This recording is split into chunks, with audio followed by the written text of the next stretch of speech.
Hey guys, welcome back to Feather's Charm. I'm Feather and welcome to this episode of the Behind the Stitch series.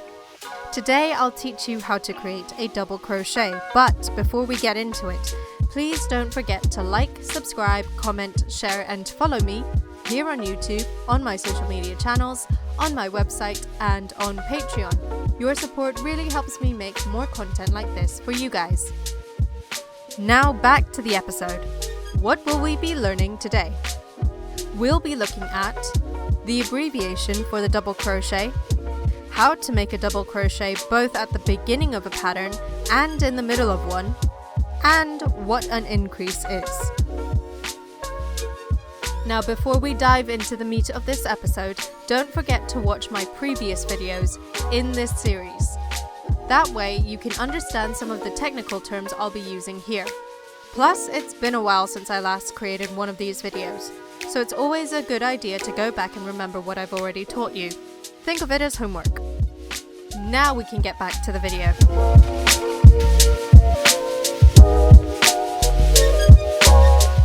Before I show you how to make a double crochet, let's learn what the abbreviation for the double crochet is. Like the stitches I've shown you before, the abbreviation is usually the initials of the word. So, the abbreviation for a double crochet is DC. Simple, right? Now, as usual, when you see DC in a crochet pattern, it means you need to double crochet in whatever stitch, chain, or chain space the pattern is telling you to DC in.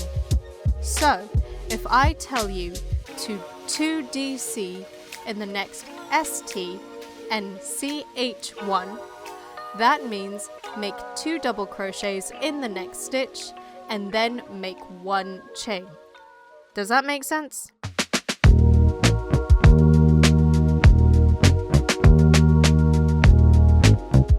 Alright, now that we've learned what the abbreviation is, let's actually make the double crochet.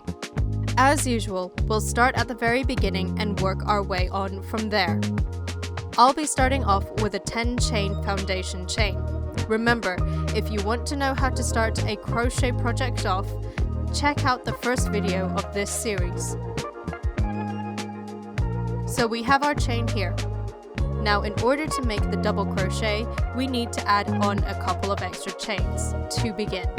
So I'll be starting off by making 2 extra chains on this foundation chain. Again, there's a reason I'm making these extra chains, and you can learn about that in this video where I talk about turning chains. Okay, I have my extra chains. Let's finally make the double crochet. As with the single crochet and the half double crochet, I don't want to insert my hook in the same chain as the last one. Otherwise, I'm just pulling extra yarn through. I need to count a few stitches back. Usually, for a double crochet, it's 3 stitches. So count with me. 1, 2, 3. It's here where I'll insert my hook. Now remember, this isn't a single crochet where I'll insert the hook first. This is a double crochet. It's similar to the half double crochet where you'll need to yarn over first. So let's yarn over. Now we can insert the hook into the chain. Are you guys still with me? If you are, you need to yarn over again and bring that yarn through the chain. You should now have 3 loops on your hook like this. Just to reiterate, the rightmost loop is the original loop we started off with. The second is the yarn over we did before we inserted our hook into the chain. And the third, the leftmost loop, is the yarn over we brought over through the chain. Of course, if you've seen my previous videos, you'll know that this is the same for the half double crochet. Now speaking of the half double crochet, if you've made one before, you might just be tempted to yarn over again and bring that yarn through all 3 loops. But this isn't a half double crochet. So instead of bringing the yarn through all 3 loops, we need to only bring the yarn through the first 2, like so. Now I should have 2 loops left on my hook. And just to remind you, the rightmost loop is the original loop we started off with. The second now is the yarn over that we brought through the first 2 loops. Can you see where I'm going with this now? That's right, you need to yarn over again, and this time you can bring it through the last 2 loops. Et voila, your first double crochet. So let's take that again slowly. First, yarn over the hook, insert it into the next stitch or chain, yarn over again and bring the yarn through the chain. Now here's the tricky part. Yarn over, bring the yarn through the first 2 loops on your hook, yarn over one more time, and bring it through the last 2 loops. And there you go, your next double crochet. Now you can do this as many times as your foundation chain allows, or as many times as your pattern tells you to.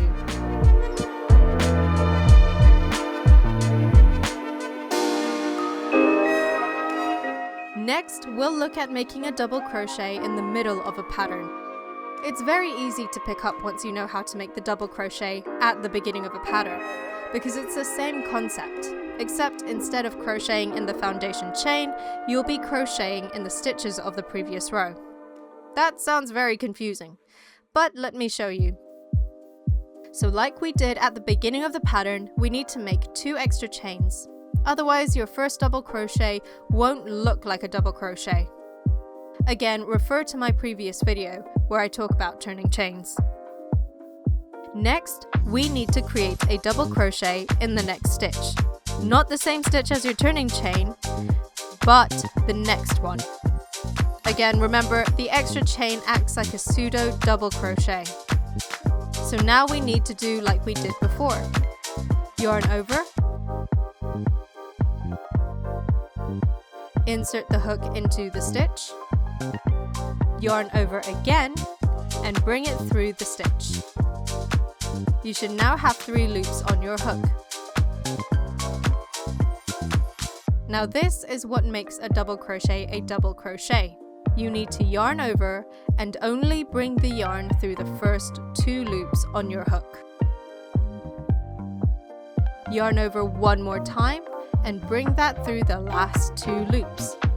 And there you have it, your first double crochet in the middle of a pattern or when starting a new round or row.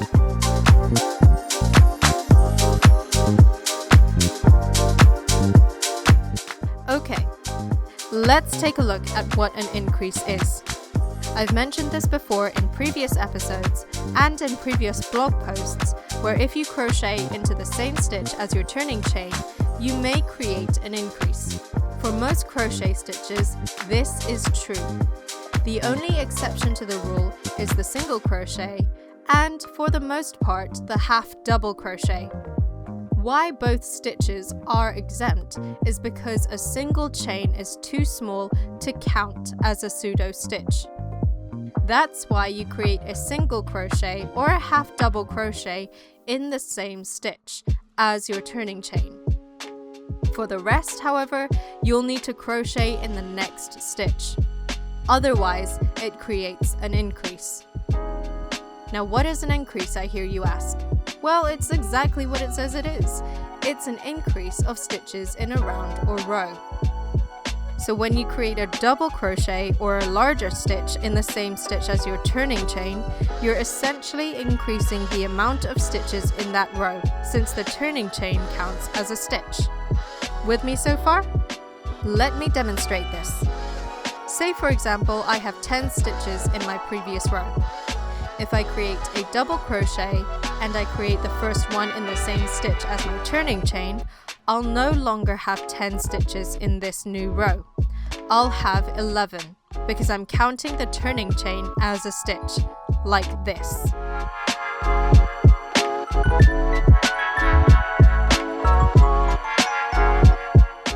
Does that make sense now? Okay, so we now know what an increase is at the beginning of a row. Let's take a look at one in the middle of a row. Essentially, what this means is you need to make 2 of the same stitches in the same stitch below.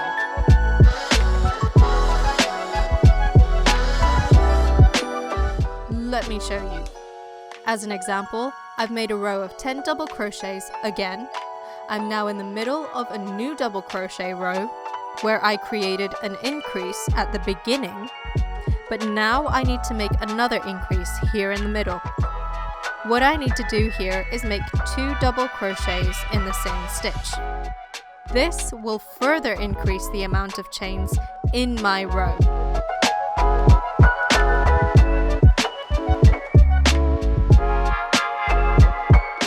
Alright, now that I've finished the row, let's count how many stitches there are. Remember, I started off with 10 double crochets.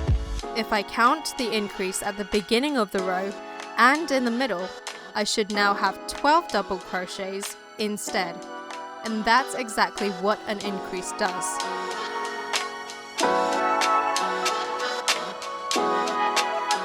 Increases are very useful in many different projects. If you're creating a round piece, increases help to either keep your project flat or increase its size. They also help with creating clothing and its different aspects, like creating shape to sleeves or hoods, or even shaping the body of the piece to fit the waist and hips. You can even use increases to create textured patterns and lace patterns because there isn't any limit to what you can increase and how many stitches you need to create an increase, as long as the pattern balances it out elsewhere. If there isn't a balance, then your pattern is essentially instructing you to create ruffles in your project.